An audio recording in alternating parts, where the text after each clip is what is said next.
All right. Well, welcome. We are the Audio-Vestibular Case Discussion Group, and we are presenting monthly uh, interesting case studies that everyone is welcome to join. Our hosts are myself, Gerard Gianoli, Mohamed, Hamid, and Eugen Ionescu. The information we're presenting is meant solely for educational purposes and not intended as individual medical advice. Um, if you are looking for medical advice, please seek the counsel of your own physician. While these conferences are geared toward medical professionals, patients are welcome. However, we will not discuss individual patient cases in this setting. We've archived our discussions on our YouTube channel, which is at AVM Case Discussions. And for today, we have the eminent Professor Mohamed Hamid presenting cases where the caloric test points to the wrong ear. And I am going to stop the share of my All right. device. And Mohamed, you go ahead and get yours going. Hi. Um, can you see my screen now? No. Not yet. All right. You need to permit me to share the screen. You should be able to.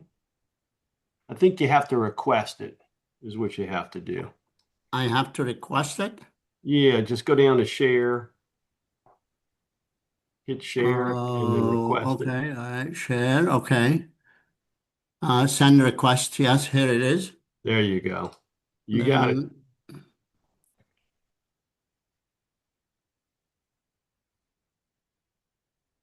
can you see it? Not yet. You got to pick the window that you want to share with us. I am. And then you have to hit start share. Oh, okay. Here it is. All There right. you go. I can. It's Yeah. okay now. It's starting now. Sharing. Okay. Yeah. All right. Okay. Well, good morning, everybody. Thank you, Jerry, for the intro. Let me see if I. Okay. So the title is When the Caloric Test Points to the Wrong Ear. And I'm going to give a brief history about the history of the caloric test. I'm also going to talk about inter and intra-subject variability, just a summary of the results more than detailed uh, discussion.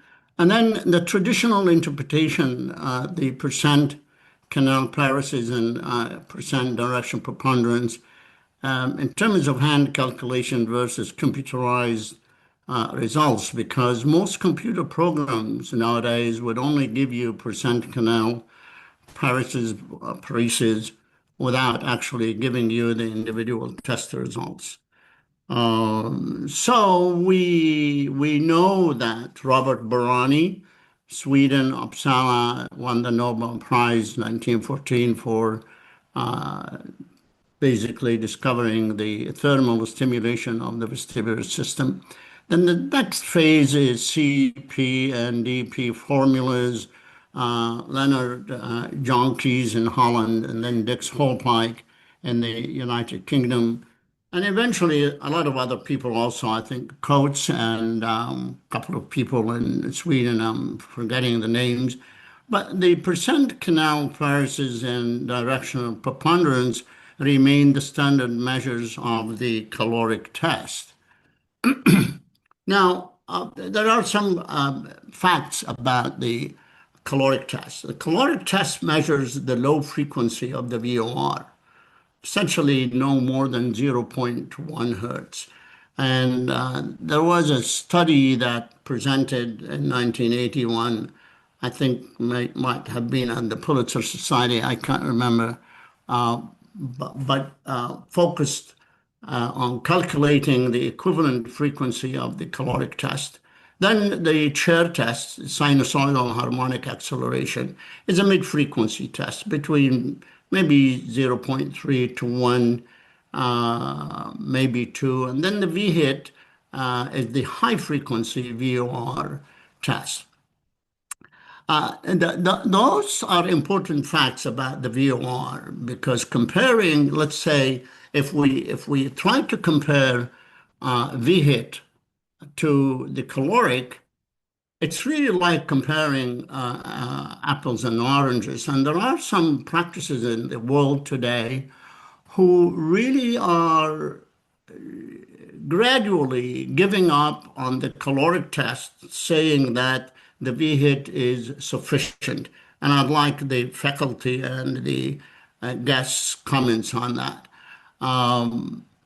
I think the caloric test in the prone and supine position is, in my opinion and experience, the only method to determine unilateral residual vestibular function or unilateral vestibular deficit. Here is a study. I don't know if there is a similar study, but this was part of my PhD thesis, actually. The study was done at the Imperial College and the Royal National Ear, Nose, and Throat Hospital.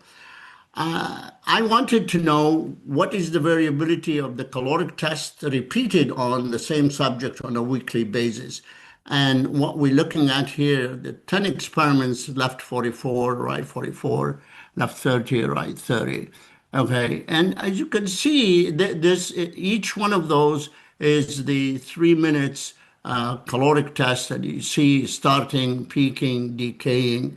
But as you look at the variability is practically nil. And when we do what we call an ensemble coherent averaging of this data, we end up with the slow phase speed, slow coming up, decaying. But we look at the standard deviation of these 40 ensembles, it's basically flat and very minimal. So if you want to set your lab results to plus or minus 1 or 2 standard deviation, it's easily done.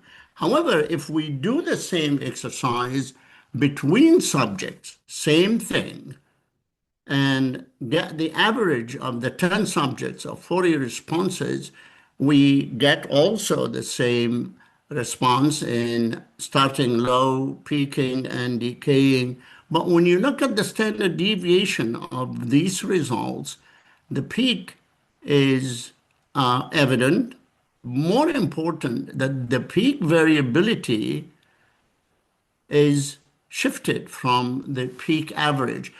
And in terms of biological signal analysis, that means that there could be 2 different mechanisms generating the caloric test among different individuals, whereas this is not the case when we do one test only.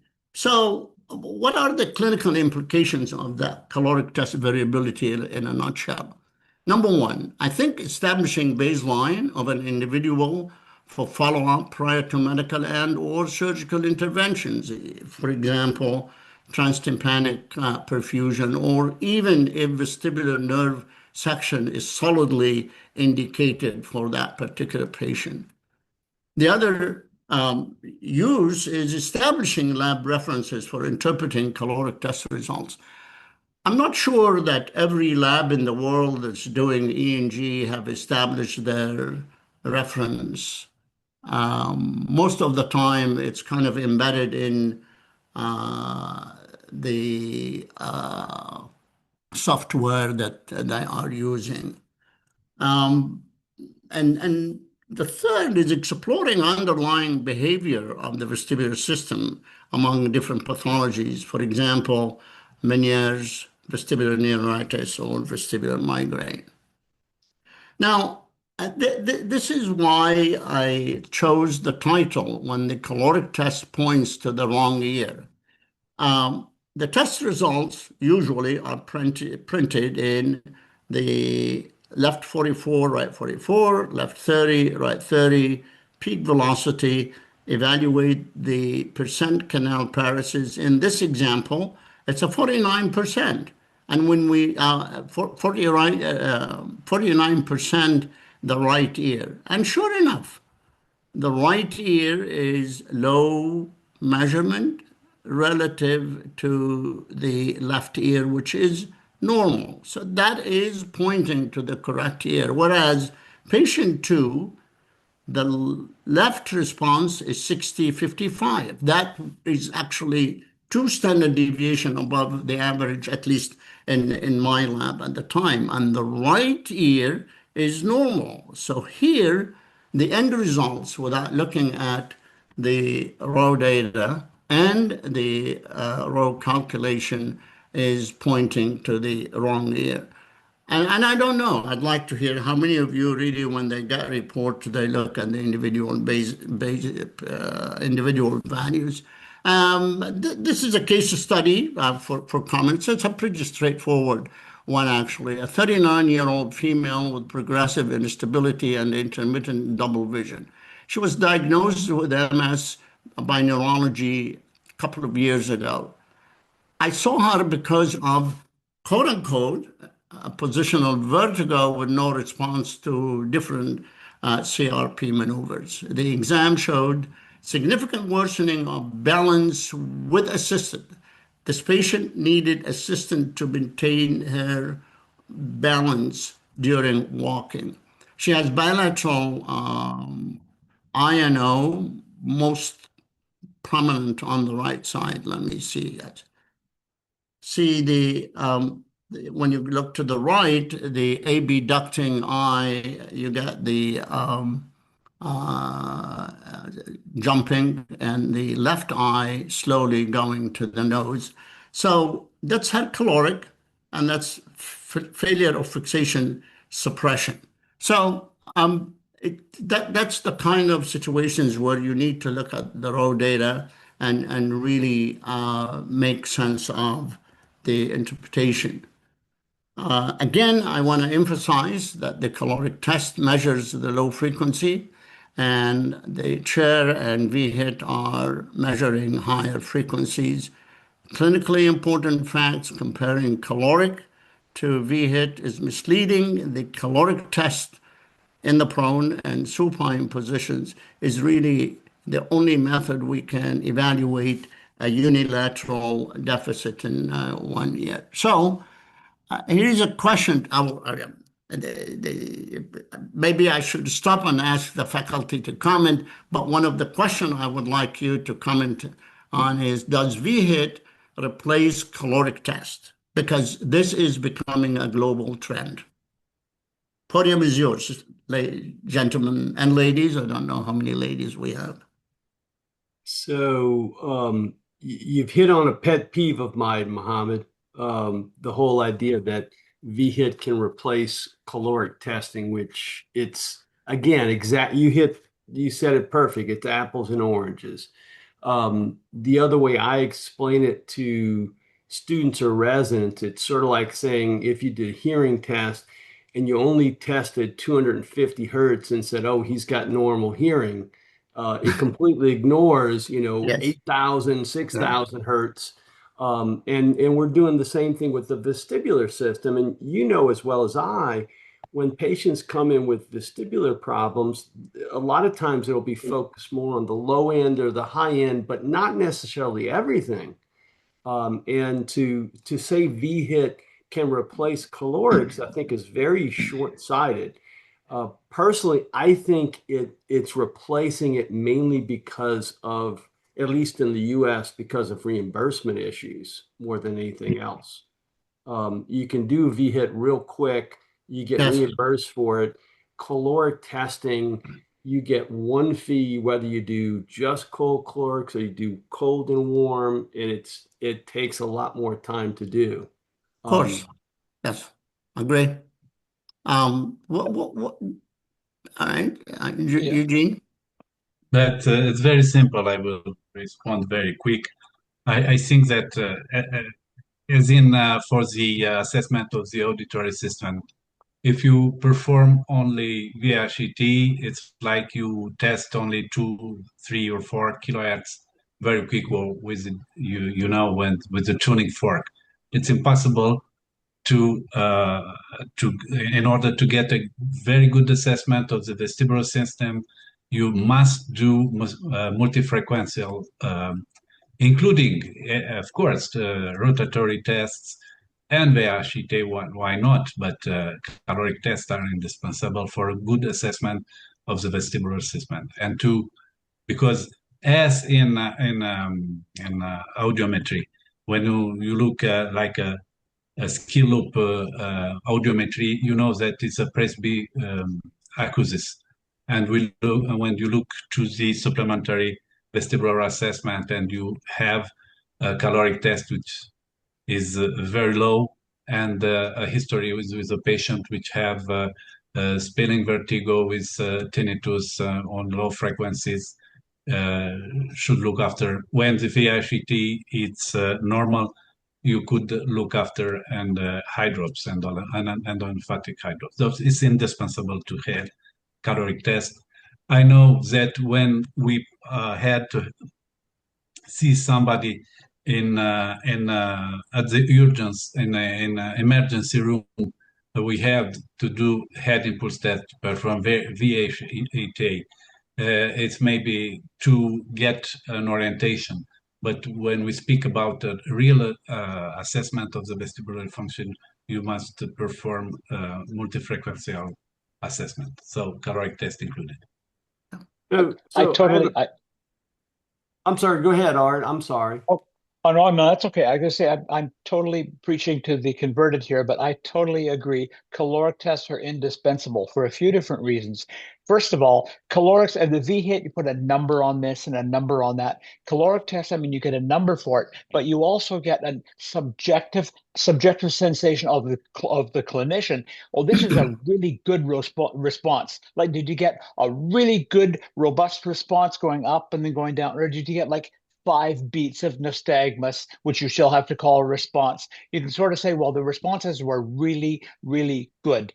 One other thing, I mean, this example you showed, Mohamed, it's a really helpful thing if the patient had failure fixation suppression and things like that, then you can say, oh yeah, that is a high sign of multiple sclerosis or cerebellar involvement. The calorics will help you. In other words, how is the cerebellum dealing with the caloric response?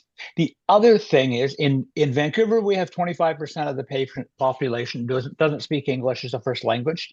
And you have a certain number of patients who say, well, they can't give a history. Well, I can't describe it to you. All you do is put them on the caloric bed and do calorics, and they say, oh, this is the same feeling. Yes. So I tell medical students, I've got, and what does vertigo mean? My definition of vertigo is feels like the calorics. And you don't ask them in a leading way, oh, this is the same feeling as you. You just say, how are you feeling? Oh, I feel horrible. Have you ever? Yes, this is the same kind of thing. One other final point is there are some patients who we call vestibular hypersensitives. In other words, I've had patients tell me they'd rather go through major surgery without anesthetic than go through calorics again. They're really, really hypersensitive. Some of these patients are still really, really symptomatic, and you can get an idea of it. Do calorics to them, and if the calorics really wreck them, then they are this vestibular hypersensitive group. And you don't have to have all that much wrong. Maybe the calorics will still be normal, but it's still enough to totally wreck the patient. So the calorics give you sort of an idea of how well the vestibular system is responding and acting, in addition to the number you get. So I'll stop talking now. Well, I just wanted to ask a question. You know, Mohamed, you mentioned this is a global trend. I was not aware that this was a global trend. I've certainly seen it in the US, and I'm curious, is it something we're seeing in Europe and South America and elsewhere? There is in France. There is a tendency also, but the department we perform vestibular assessment didn't give up with the caloric tests, but there are some practitioners which perform via sheeting only, and maybe something on the on some rotatory tests, but globally we didn't dismiss the caloric test. It's clear. Yeah. I was in the Middle East recently, and the audiologists in the Middle East are medically trained. They get a residency in diagnostic audiology primarily, and a little bit of diagnostic vestibulology. And now, for the past 3, 4 years, there is a trend that why bother with the caloric test? The V-hit gives us the answer. And I really would like to emphasize the point that the V-hit is not a test of unilaterality because the other ear is still contributing to the response. Yeah. And what do you think, gentlemen?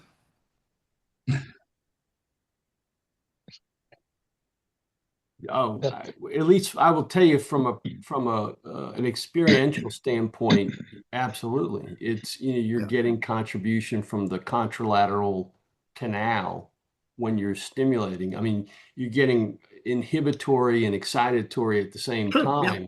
time. And inevitably, at least when I see V-hit results, it's very often when left anterior shows you issues, right posterior is going to show you Sure, issues, yeah. and vice versa, to where you have to kind of interpret that within the realm of all the rest of the testing on the patient. Yeah. Yeah, To I your agree.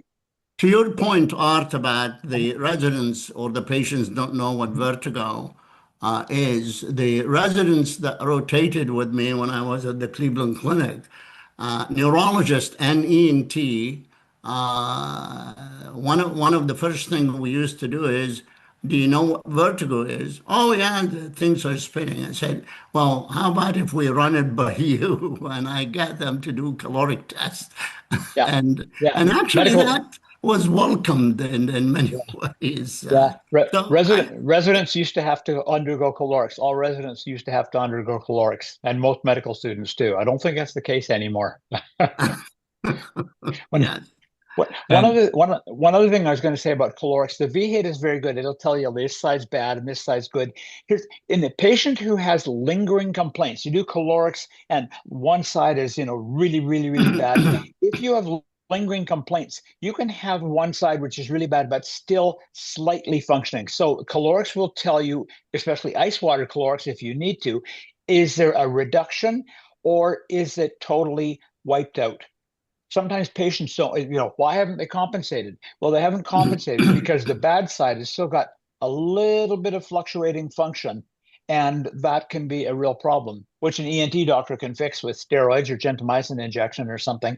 But it's very, very helpful. So I totally agree. The calorics they give you a number, but they also give you a global feeling for how things are on each side.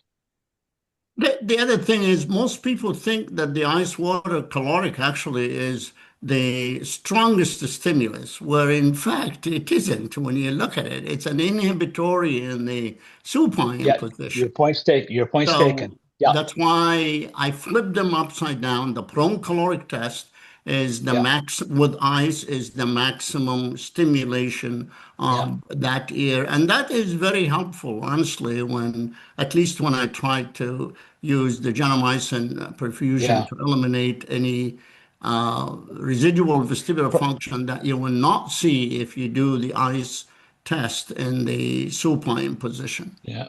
Yeah, Prone totally calorics are agree. always prone calorics are also helpful for another reason. If you have a patient who say suffered a reduction, maybe they've got a nystagmus, a spontaneous nystagmus banging away, and you don't know if that's an actual response. So you do calorics, you get a bit of a nystagmus. Is that a spontaneous or is that a caloric nystagmus? All you got to do is flip them over, find out if the nystagmus reverses, then it's a response. If this doesn't reverse, then it's a spontaneous nystagmus. Yes. Good point. So and that'll so clear that up. Yeah. So calorics need to be done. It's interesting you said about the audiologist being well trained. Calorics need to be done by somebody who really, really knows what the hell they mean, rather than just writing a number down. is my biased opinion there, but Well, the most software equipment now only spells out yeah, uh, canal pulses and directional preponderance. They never really give the absolute values of that yeah, equation. yeah, absolutely. And that's inadequate. I've been to court on that in a couple of medical legal cases. That is inadequate. You can't just go on the caloric number and say, here's the result. Yeah, I know in knowing the topic of your lecture, Mohammed, I had several patients that I've seen recently where the caloric test would have totally confused you if that's the only thing you're looking at for the patient. And there's two in particular that I thought were interesting. Both were kind of long-term patients of mine. One who I first saw 25 years ago after an acute vestibular event, and he significantly lost function in his right ear. And then more recently, with otic barotrauma, he lost function on his left Um, side. Oh, And if jeez. you had not seen him before, you would be like, I'm not sure. And they both look about the same, but Yeah. I knew from before he had like a 70% canal paresis on the right side. And now that right side's about the same. And now the left side down to about the same level. And I had another patient, very similar thing. And it's only because I had prior caloric test results on him that I was able to kind of figure it out pretty easily that, oh, wait, no, this is the other side now. And then I had two other ones that presented with vertigo and dizziness and had asymptomatic acoustic neuromas on the side opposite they were having trouble. And of Jeez. course, at least in one of them, he had a big time caloric loss, but it wasn't the side that was causing his vestibular problem, which sounds kind of funky, but it's the tumors weren't causing any symptoms.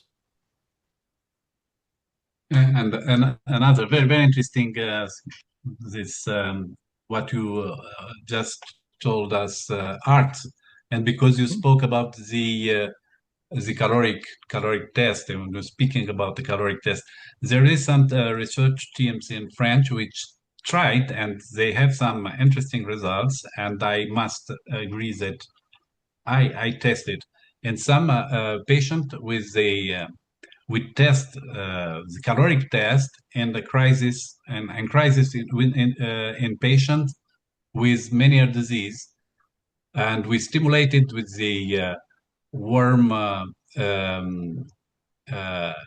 water when they were in the irritative phase with an right nystagmus, for example, for the right meniere disease. And it's very interesting that it's a very good it seems to be a very good method to treat patients in crisis. And there is a device which was developed by a team in Grenoble. So another interesting issue with the caloric tests could give some possibilities to treat with no medication in this case. That's this is very, very interesting. I've talked about this. Actually, I had a pregnant woman who had Meniere's disease Huh? and got severe vertigo, and I could see that she has spontaneous nystagmus during the attack. And I used caloric test to Okay. inhibit that nystagmus, and believe it or not, I should actually publish that, but I presented it in prior meetings.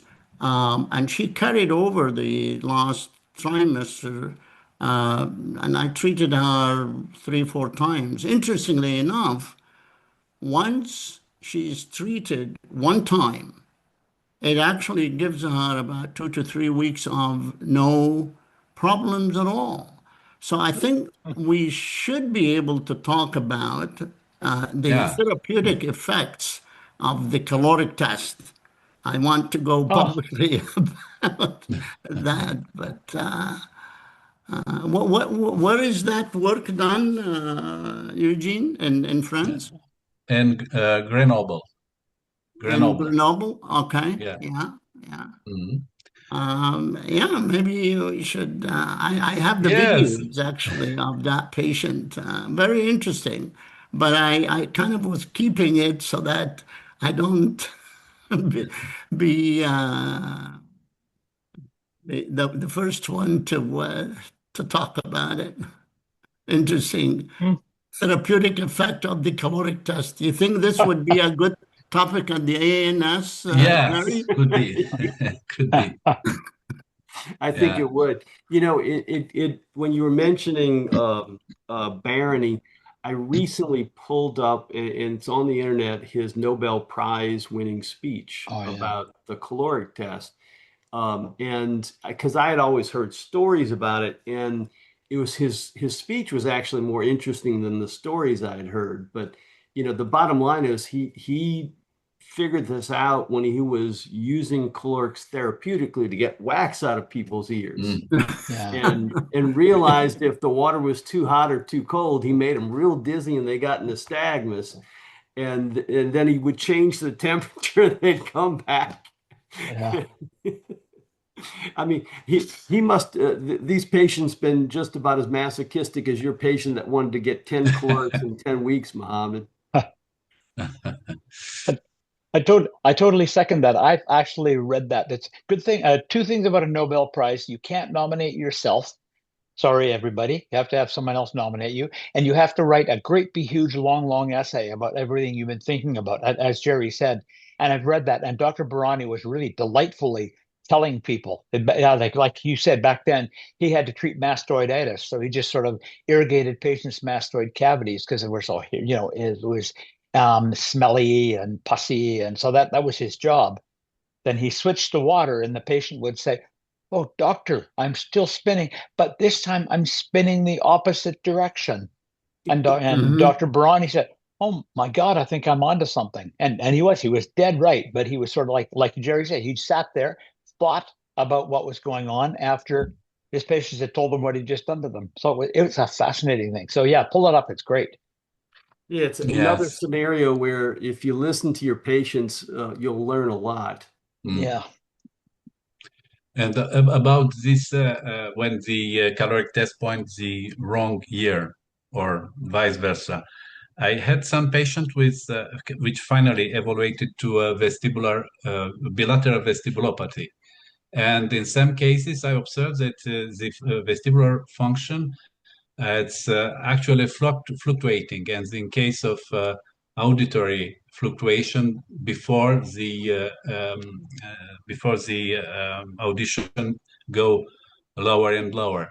And the first time I think to myself, I thought to myself, what's happening here? Because he indicated the other years, but in fact, there was a bilateral evolution, but with some slope on the wrong side, and this with the caloric test and with the of course with the video head input test, we can it must be performed together if we want a serious vestibular assessment. It's very important. Yeah. Absolutely. Absolutely. If you have two different, Can I, if you have two different set, well, I was just going to say, if you have two different sets of numbers, tell the patient when you are really, really doing well, come and see me, and we'll get the calorics done. When you're really, really having an awful attack, come and see me, we'll get the calorics done. So, like Eugene said, you get two different sets Yeah. of results, which tells you Yeah. what normal is in this patient and what abnormal is, and find out what the heck is going on. well, in the same patient, at least based on the intra subject variability, and that would be reassuring that there is a definite shift in the vestibular Yeah. system. Because I don't know. I don't know. Any of you have any experience of repeated vestibular testing on a normal subject for about 6, 7, 8 times? Mhm. I think it's very useful. It's changed my mind in approaching patients who really needed gentamicin perfusion as well. Yeah. So Maybe there's been we should some do it. there's been some suggestion of a slight decrease over time. I know Barber and Stockwell, but when they published their sort of theory on ENG, they showed that there's a slight decrease, slight habituation, but like not a great deal. So you can still get a handle on, whether there's a good robust response. So you do uh, uh, habituate to it to a certain extent, but not much. That's why I kind of allowed at least one week between repeating the test. So Yeah. the vestibular habituation is actually short-lived. Yeah. Let me ask you, gentlemen. Let's say you have a patient coming to see you, straightforward vestibular neuritis, and you got the caloric test. Caloric test is definitely reduced on one side. So we know what's going on. Here is the options of treatment. Do we need to go on and get more testing, like the chair and or partiography and or VHIT? That's a great question. I'm a big proponent of testing, and I like it because, especially when someone has a very severe episode like vestibular neuritis, because I like to have a baseline of where they are at that point for the future when they have future problems. Because as you know, when someone has what appears to be a vestibular neuritis, we never know 100% for sure that that's what it was. It could be something else. And you don't know if it's the beginning of the onset of Meniere's or what have you. So I like to have a baseline information. And it helped me in those two patients I was telling you about before that later had problems with their other ear. Eugene? Agreed with Gerard.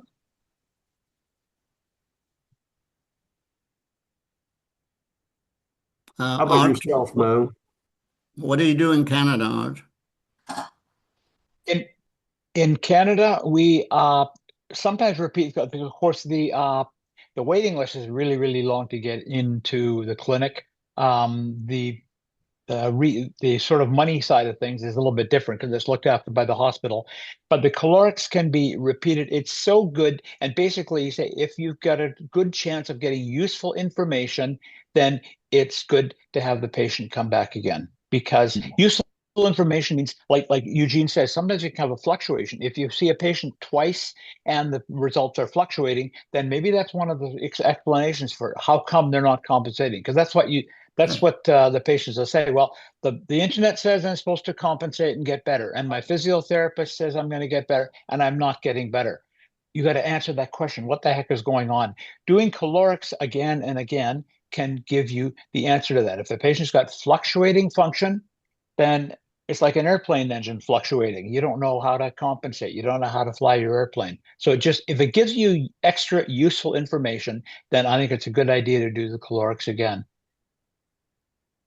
Dr. And Paolo, because excuse me, and because art use posturographic and it's very well known in posturographic assessment, he is quite right because we know that the patients which are visual dependent, the visual dependency, when even when the physical therapist will conduct very well the therapy, we know that there is a strategy, a postural strategy, which it's a vary strategy in case of fluctuation, vestibular fluctuation. So it's you can combine. You just tested your patient. You saw that the postural control is not quite good. It's visual dependent, and I think that we cannot only rely on a VICT. You must perform at least a video nystagmoscopy. And why not to repeat when you don't understand what's happening and why this patient is unstable still unstable, and should perform a caloric test to control. Yeah, I was just going to say, I think Eugene hit on probably the number one reason why patients will fail vestibular rehab therapy is because of unappreciated fluctuating disease. yes, And, if you can identify that and stabilize it, then you turn a failure into somebody who's going to be very successful with vestibular Yeah. rehab therapy. Yeah. And to me, the caloric is certainly a big part of it. The other parts that I do like VHIT for helping assess, compensation, and I like rotary chair a lot too. yes. Mhm. And, Yeah. and it works better when you have a baseline to compare to. I think the best test for measuring compensation is the rotating chair test. When you look at the phase, which is the time delay, the asymmetry is the most objective test of decompensated stage when you do the chair test. But better than the V-hit, because the V-hit actually is a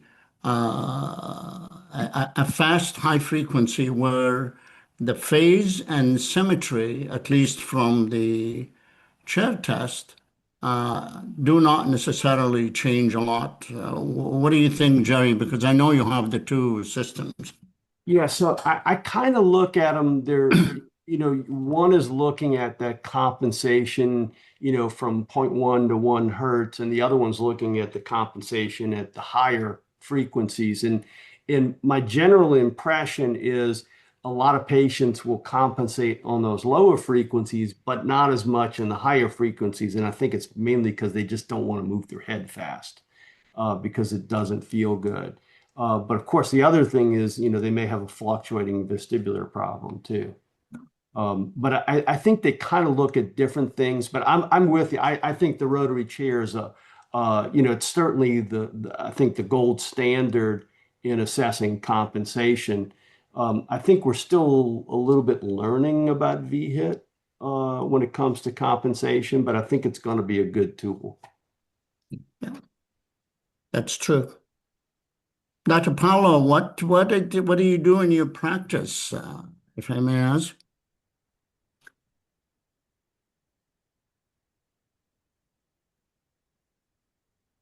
Sorry, are you talking to me, Mohamed? Yes, yes. Sorry, I'm a teacher now here in Portugal, but I worked in diagnostic for 40 years with Professor Trancoso and Rosmarinho Seabra, the managers of the otoneurology here in Portugal. I agree with you because of the trend that the faster techniques or tests are applied and do not use so much the calorics. I used to prefer also the calorics, but it's more demanding for the patients and so for us as audiologists. I'm an audiologist. I'm not a ear, nose, and throat doctor, so. I always like to perform all the thermal or caloric tests, and nowadays with the VHT, it's easier to perform, but it's not to substitute with the older technique because they produce a different test and different results. I was thinking about the study or the research Hamid have produced in London. If a repetition of the VHT during several days, if there are variability in several days in the same patient, we have shown the variability of the caloric tests in several days in the same patient. It will be interesting to see if we can check for the same variability using the VHT, the video head impulse test also, because I think the caloric is more dependent on the ear, and the VH hit is more dependent on the operator who performs the stimulation. So it's not the same. They aren't completely equivalent tests, and also the frequencies are completely different. So I'm not afraid of one replacing the other.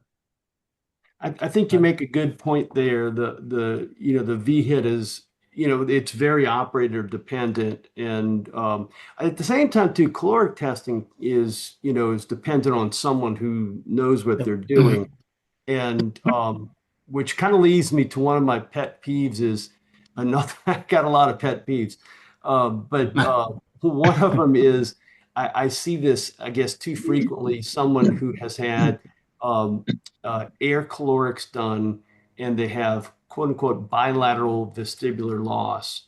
And what it is, air calorics are nice because you don't get messy and all, but they're technically more challenging to perform than water calorics, which are, I hate to say, they're almost idiot proof to do water calorics. As long as you're getting the water in there and it's filling up the ear canal, you're going to get a good result. But with air calorics, you got to have that air nozzle direct in the right direction. It can't be too far out or too far in. And inevitably, those patients referred with bilateral caloric weakness, it was just inadequate caloric irrigation, Yes. 9 times out of 10. You were going to say something, Mo? Yes. And the other thing is, I think this also something that I published or presented rather at the Pulitzer Society. In my experience, for the V hit to be positive, the caloric test should show at least 50% difference between the two ears. Well, what do you mean by V hits positive? What is your If definition? the head impulse test, for it to become positive, in my series, the difference in the caloric test must be at least 50% or more. If you get a caloric CP, let's say 30%, patient has Meniere's disease in this ear, the V hit would not be abnormal. The chair might, and to me, the explanation is that the pathology of the inner ear manifests itself primarily in the low frequency as time goes by, and the low frequency gets really to a level where it's no longer supporting the system, then the high frequency begins to be affected. So are you talking about V hit being abnormal? Are you talking about low gains, or are you talking about corrective saccades, or The both? corrective sequence, basically, if you do the caloric, the test manually in your office. Yeah, I don't know if that necessarily correlates with my experience with it. I'd have to go back and look. Um, and also too, I think the other part of that probably goes into what phase of the pathology we're talking about, whether we're talking about someone who's lost acute function, last week or last month versus someone who lost that a year or so ago. Very good point. I think Yes. will make a big difference.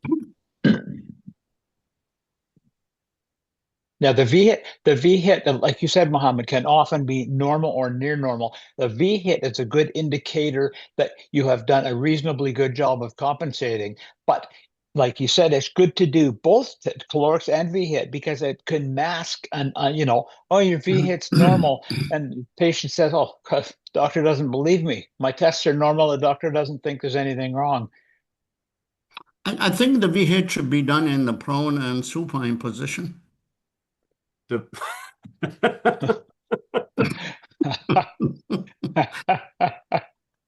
I just get the audiologist. I've done that. It can be done, honestly. I mean, Well, it's no problem. if you're gonna do the V hit and the prone and supine, you ought to do the rotary chair and the supine and prone too. No, you can't do the rotating chair prone. And Can you bill for that twice, Jerry? Oh yeah, no, absolutely. Yeah, you can bill twice. Okay. Without any questions being asked. Oh my goodness. Jerry, what is the status of your uh, the what's the name of the system you have to do the CRPs? Oh, the Vestacom Omniax. It and was the Omniax. Yeah. the Yeah, company that how is produced it that was working now? Vesticom.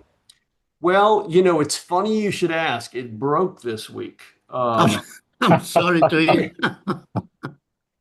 I'm sorry So to hear actually, that. one of my Thanks for asking, Mohammed. Thanks for asking. yeah, as a matter of fact, one of my tasks for the weekend is to go in and figure out and try to fix it. One of the locking pins got stuck in position, so now it won't rotate one direction. But up until then, it was working great. Okay. Yeah, no, I have to admit, I really like it from the standpoint of someone who's got more than just plain Jane posterior canal BPPV. And that way you can kind of ferret out where's everything. And it eliminates uh, physician fatigue. In order to do a repositioning, it takes this to do it. I just click the mouse and it does it. But it's really very nice for those complex BPPV patients. Yes. We have one at the VA hospital. And it's accessible, but to non-VA patients. The VA in Cleveland. I'm sorry? It's the VA in Cleveland. Yes, yes. All right. So, the key question really that we have discussed today, and it's very important that vestibular testing should be done, and we can do all the tests that we can. But the most important thing, the caloric test, must also be done because the practitioners worldwide who are actually advocating that there is no further need for the caloric test perhaps need to review the vestibular system anatomy, physiology, and how it works because a normal V hit does not necessarily mean that the vestibular system is normal and there is no unilateral deficit. I think that's a great summation, Mo. I will tell you, there's even some more extreme opinions in our field that basically feel like vestibular testing is a waste of time, period. Which I think just about everybody here will probably disagree with, and I certainly would. But I think what leads to that sometimes is a couple of factors. One is not understanding what vestibular testing tells you. And the other one is just poor vestibular testing. Like the bilateral calorics, air calorics that show reduced response on both sides. I mean, if it's not technically done right, it's going to lead you Sure. astray and lead to some very bad conclusions. So I think if you're going to do it, you want to be very precise in how you do it so that you get good results and it doesn't lead you astray. There are some practitioners in the United States, some in my area, where say vertigo, dizziness, if the MRI is negative, we don't need to do any vestibular testing. The patients are going to get better on their own. What are your thoughts, Jerry? Because you're one of the few in the world that, despite your background training in surgical otology and neurotology, you've actually spent the time to study the vestibular system. And I'm sure many, like Ari Sismanis, for example, the same thing. So there are few of us that have changed their opinion. And I think this is to do with the education and the ENT education in general, and also surgical neurotology as well. For me, it's and I know of people that have the same feeling. As long as their MRI scan, I don't care if you're dizzy. Yes. MRI scan's fine. I don't care if you're dizzy. But all you have to do is listen to some of these patients, how it's destroyed their lives. Yeah, totally. I just can't, ignore that. I've heard other things. Well, as long as they're not falling, we don't have to worry about them. I guess I've just seen too many people. The quality of life of a Meniere's patient with active Meniere's not falling and not having a brain tumor is very challenging. Driving, daily activities, I think we need to be a little bit more vocal about this kind of practice. Well, driving in our society is independence. If you can't drive, you're not independent. Sure. Yes. Yeah. I'm sorry. No, I was just going to say it's so important. If a patient is referred to you, your job is to try and help them and make them feel better. So if you do an MRI and it's normal, you tell them, okay, things are normal. They're going to either think that you don't believe them, or you do believe them and you think they're crazy. And if you say, look, there's something wrong with you, we've done the test, there's something wrong, here's what we can do today. They've not a stigma attached to it. They think that you believe them and they're feeling better, that there's some hope for them. So you have, in fact, made them better rather than made them feel rottener. And like you say, can quite often ruin their lives. A lot of these patients, and I want to emphasize that these patients' lives are ruined. I feel horrible all the time. Good point. I don't care if my tests are normal. I feel horrible all the time. Absolutely. Well, the MRI doesn't really test the vestibular system. I mean, in fact, the vestibular exam is seldom done by ENT and neurologists in the office. And maybe it will be very useful to add that when in assess a patient only with VHET, basically we test, in fact, the phasic cells, vestibular system, and not the tonic system. So we cannot accept to assess only one system, only some vestibular receptors, and to ignore the other, because in this case we ignore the problem of the issue of the patients, of our patients. Yeah. Very good point, Eugen. Excellent. Well, we're getting close up to the end of the hour, and I just want to let everybody know we're planning on having another discussion next month. We don't have a date picked out yet, but we do have a prospective guest speaker, Dr. Leonardo Manzari. And I don't know, Mohamed, can you tell us what he's going to be talking about, or had you not discussed that with him? I think Leonardo is going to be talking on AVMIB the 27th of Saturday, 27th. What he will be presenting on our platform here, I don't know, but we can ask him. But Okay. Dr. Manzari is a really wonderful vestibular scientist and physician at the same time. So whatever subject he will talk about would be of interest to our group here as well. Awesome. Totally. Well, I will certainly send out notices for when we get him tagged, and if not, we'll certainly set up a date and look forward to meeting with you guys again. In the meantime, you guys have a great month, and look forward to seeing you again. Okay. Thanks, Jerry. Thank you. Guys. Thank you. Thank you all. Bye-bye. Nice weekend, everybody. Okay. And you too. Yeah. You too. Thank you.